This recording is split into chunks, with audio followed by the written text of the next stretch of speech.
Valente. Así que Silvina Valente es la referente número 1 de este país y de Latinoamérica de lo que es sexología. Es médica, ginecóloga, sexóloga. Pero la primera pregunta que te quería hacer, Sil, ¿notás cambios en la consulta en los últimos años? Noto cambios en la consulta y también notamos cambios en las mujeres que experimentan el orgasmo, ya que estás hablando de eso. Porque tenemos un estudio que hicimos en la sala de espera del consultorio y en el 2018 había un 54% de mujeres que no tenían orgasmo. En este año, estamos cerrando, igual lo seguimos haciendo, y tenemos un 38% de mujeres. ¡Vamos! ¡Ahí tenés, Brasil! Entonces, lo que quiere decir que Decime qué se siente, Brasil. es magnífico. Sí. Es la comunicación, es la información, son los juguetes quizás también. Son ustedes divulgando. ¿Vos usás juguetes? En redes ¿Sí? sociales. ¿Y quién no usa juguetes? Ay, no querés decir que sí. Lo está diciendo. Lo estás Sí. diciendo. Yo quería hacer una pregunta que me quedó de antes. Esta idea de que nos estudiaron hombres y ahora nos estudian mujeres que viven en carne propia. Históricamente el foco ha sido puesto sobre las cosas que los hombres consideraban importantes, pero ahora me imagino una mujer estudiando el orgasmo ha puesto el objeto de estudio en otras cosas. Sí, es totalmente distinto la visión que tenemos ahora y la visión de, creo que es la visión de la mujer estudiándose a la mujer. Nos animamos a mucho más. Fíjate que el clítoris, ese chiquitito que está ahí, lo describió un hombre que se llama Cobelt en 1844. Y lo que descubrimos con este estudio, cuando yo estaba mirando el estudio del clítoris, porque está bien, el orgasmo se produce en todo, en el cerebro también, pero también en todo. Y nosotros nos habíamos olvidado de los genitales. Las mujeres siempre íbamos a la cabeza, y yo dije, ¿y los genitales dónde están? Todos los genios de la anatomía, de Studla, Target, y puedo seguir, copiaron el estudio de Cobelt, que era como un pene chiquitito hacia un clítoris. Y él lo miró y dijo, bueno, esto debe ser más o menos así. Y así desde 1844 hasta hoy en nuestros libros de anatomía figura eso. Entonces dije, bueno, nosotras estamos viendo otra cosa. Y como estamos viendo otra cosa, lo queremos documentar. Y así empezó el estudio. Nosotros siempre queremos datos para estudiar patologías. En eso un ecografista me llama y me dice, no sé qué me estás pidiendo, yo quiero hacer un Doppler del clítoris. No es tan difícil esto, quiero hacer un Doppler del clítoris. Y entonces me dice, bueno, nos vamos a juntar. Y nos juntamos un doctor que hacía resonancias, la doctora Cuyublian que hacía el Doppler del clítoris y yo. El doctor no nos entendía. Entonces nosotros nos fuimos. ¿Qué? ¿Se come? Nos fuimos a tomar un café porque seguíamos pensando y le dije, discúlpame, si no podemos tener un valor normal, no sabemos ni siquiera si es la arteria dorsal del clítoris, si es la arteria bulbosa, o sea, la de los bulbos, mirá, fíjate, la arteria que va, la arteria que viene por acá, La cámara. la arteria que viene por acá. O las arterias que están acá, que son un montón. Porque en el pene se miden las arterias que están acá, que son los cuerpos cavernosos. Pero nosotros decíamos, no hay nada que nos diga dónde. Yo dije, no tenemos una sustancia como en el hombre que se le inyecta en los cuerpos cavernosos una sustancia vasoactiva y se mira el Doppler antes y después. Y entonces dijimos, bueno, como el clítoris, igual que el pene, ¿no es cierto? Es un órgano muy vascular, queremos ver cuánta sangre le entra cuando se excita. Nosotros dijimos, no tenemos esa, no sé dónde inyectar. No puedo decía inyectar, yo, no puedo inyectar. Y entonces dijimos, bueno, vamos a buscar a voluntarias que se quieran tocar. Y nosotros lo hacemos. Sí, o sea, si es gratis, si podemos hacerlo. Y entonces empezamos a buscar voluntarias que se quieran tocar y empezamos a buscar por todos lados y bueno, y pudimos juntar a 38 mujeres, quedaron 10 y la verdad que las chicas son divinas y lo hicimos perfecto, no sé cómo lo hicimos. Fue así como estás transformando la ciencia. Y descubrimos cosas nuevas. ¿Y hay cosas que nos puedes contar de lo que se descubrió? Sí, puedo contar. Miren, lo que más me llamó la atención a mí, primero, es que las mujeres que venían a analizarse, o sea, a hacer el estudio, que bueno, que de 38 quedaron 10 por un montón de cuestiones, se calentaban con el solo hecho de estar haciendo historia.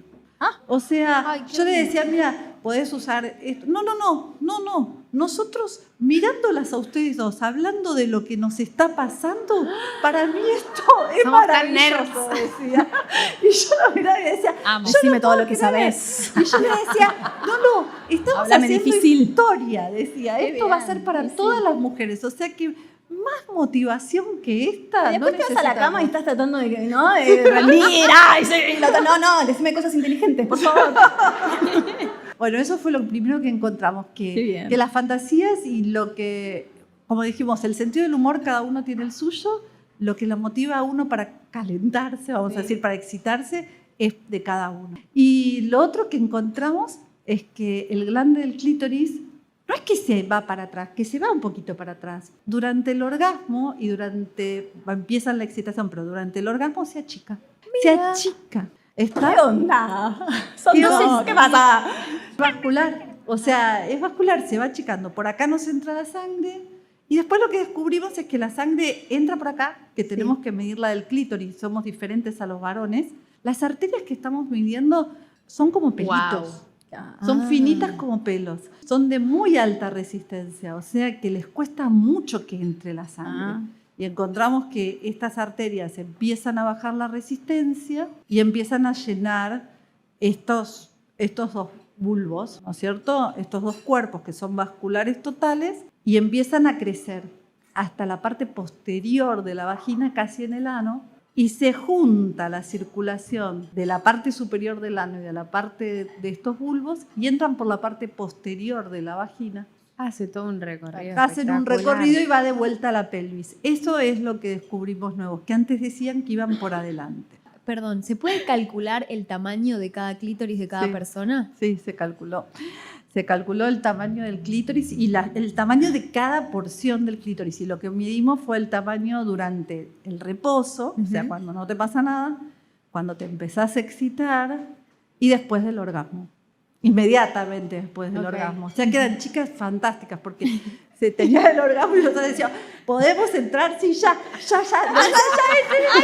nosotras ahí con el foto, eso. 14 mm. Sí. Lo más lindo es que se ve. O sea, las fotos son terribles. Las fotos está todo documentado. se documentó Fotografías. con fotos como si fuese el ojo y se documentó con las fotos de los Doppler. El Doppler. El Doppler cuando pasa la sangre hace como triángulos y empezó a hacer triángulos de imperceptibles a y después del orgasmo, a diferencia del hombre que baja ese flujo, nosotras aumentamos. Y por eso somos multiorgámicas también. O sea, como no tenemos que bajar del todo la sangre, vamos para arriba. Podrán. Estas chicas estaban como muy estimuladas y vimos orgasmos perfectos, vamos a decir. Hay orgasmos de distintas intensidades y se vacían más rápido o se llenan menos, pero eso no quiere decir que sean mejores o peores. Lo que voy a decir es que en realidad todos los orgasmos que tenemos, por ahí lo dije como muy fuerte y todo esto, pero lo cierto es que las chicas estas manejaban muchísimo sus sensaciones, manejaban el momento en que iban a tener el orgasmo. Le pedíamos, por favor, ¿podés aguantar un poquito más? Porque no podemos medir bien esta medida. Aguanta. Y las chicas, buenísimo, nos aguantaban un poquito más. Y bueno, el momento del orgasmo la dejábamos sola, pero lo que veíamos es que el efecto vascular es realmente maravilloso. Entonces yo creo que eso es lo que nos da la sensación. Y cabalga sobre los labios mayores, ¿no es cierto? Esos, o los labios externos, como los quieran llamar, los que tienen pelitos. Entonces eso también nos dio mucha tranquilidad. Acá que está la doctora, que es una eminencia en eso, la estoy mirando, nos dio mucha tranquilidad en la cirugía reconstructiva. Ahí va. Porque la cirugía reconstructiva no Claro. toca el clítoris. Porque antes ha pasado que hacían cirugías y cortaban partes muy importantes. Sí. Y tal, porque no tenían idea. dónde O la estaba. episiotomía, cuando hacen las episiotomías un poco más altas, te cortan la mitad del bulbo cavernoso. Wow. En cambio, hay que hacerla para abajo. Entonces, eso está ¿Qué es una episiotomía? cuando le hacen un tajito para tener el bebé. Por abrir, ¿viste? Cuando ves que nos va a salir la cabecita y bueno. Yo pensaba en la importancia, dijiste, de la vascularización y estas venitas tan finitas que llegan en nuestros hábitos de salud, ¿no? O sea, ¿cómo hago para que Así esa empezó el cajeta estudio. no envejezca? Claro. Así empezó de Se mantenga firme.